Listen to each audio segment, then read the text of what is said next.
un nouvel ouvrage met à nu les pratiques sournoises du Maroc en Amérique latine contre la République arabe sahraoui démocratique.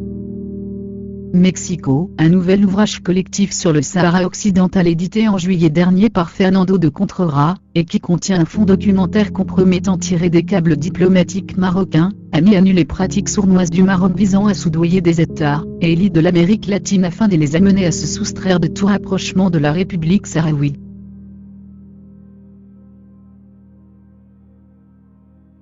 Le Royaume du Maroc, la politique du chef contre la République sahraoui en Amérique latine et les Caraïbes.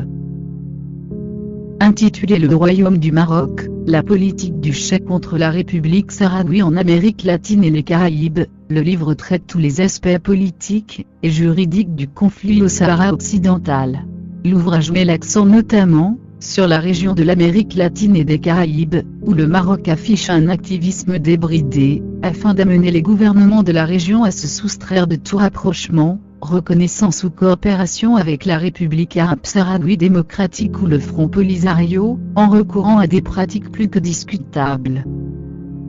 Le livre contient un fond documentaire compromettant, tiré des câbles diplomatiques marocains retraçant la politique du Maroc visant à soudoyer les États et les élites de la région pour le gel ou le retrait de leur reconnaissance de la République arabe sahraoui démocratique. En conclusion, les auteurs adressent un appel aux États d'Amérique latine et des Caraïbes, en leur qualité d'États membres des Nations Unies, soucieux du respect des traités et conventions, et de la défense de la justice au niveau international de se tenir aux côtés de la République arabe sahraoui démocratique en observant le respect des règles de la légalité internationale. WSRW, l'Observatoire veille sur les ressources du Sahara occidental demande aux Français Voltalia de s'abstenir de toute activité à La Ayoun.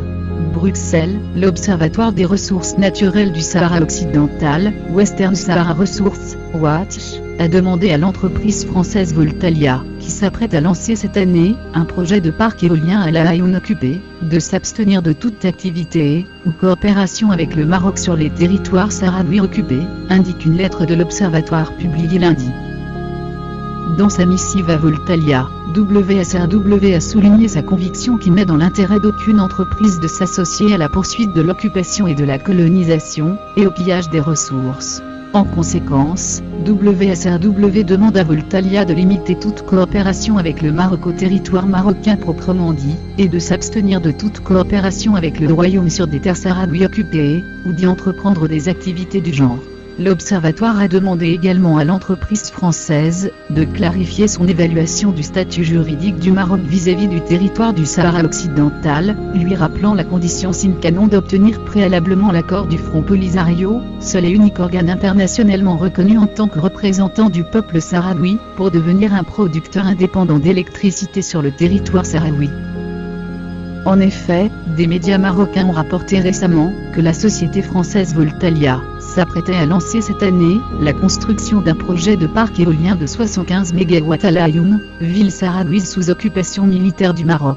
Selon des médias, le 28 mai dernier, deux des filiales de Voltalia, à savoir Voltalia Maroc et VLT Investments BV, ont créé une société commune dénommée Parc éolien de Gragiera des Sas, pour le développement, réalisation et exploitation du dit parc éolien. Le Maroc occupe la majeure partie de son pays voisin, le Sahara occidental. De ce fait, la conclusion d'accords commerciaux avec des entreprises ou des autorités marocaines dans les territoires occupés donne une impression de légitimité politique à l'occupation. Il donne également des opportunités d'emploi aux colons marocains et des revenus au gouvernement marocain, déplore WSRW. Partant de cela, Western Sahara Resource Watch demande aux entreprises étrangères de quitter le Sahara occidental jusqu'à ce qu'une solution au conflit soit trouvée. Mi-juillet 2020, un groupe d'organisations internationales des droits de l'homme a averti les gouvernements et les sociétés multinationales qu'en poursuivant leurs activités économiques dans les territoires sahraouis occupés, ils soutiennent l'occupation marocaine du Sahara occidental et affectent grandement les intérêts et les droits du peuple sahraoui de disposer de ces terres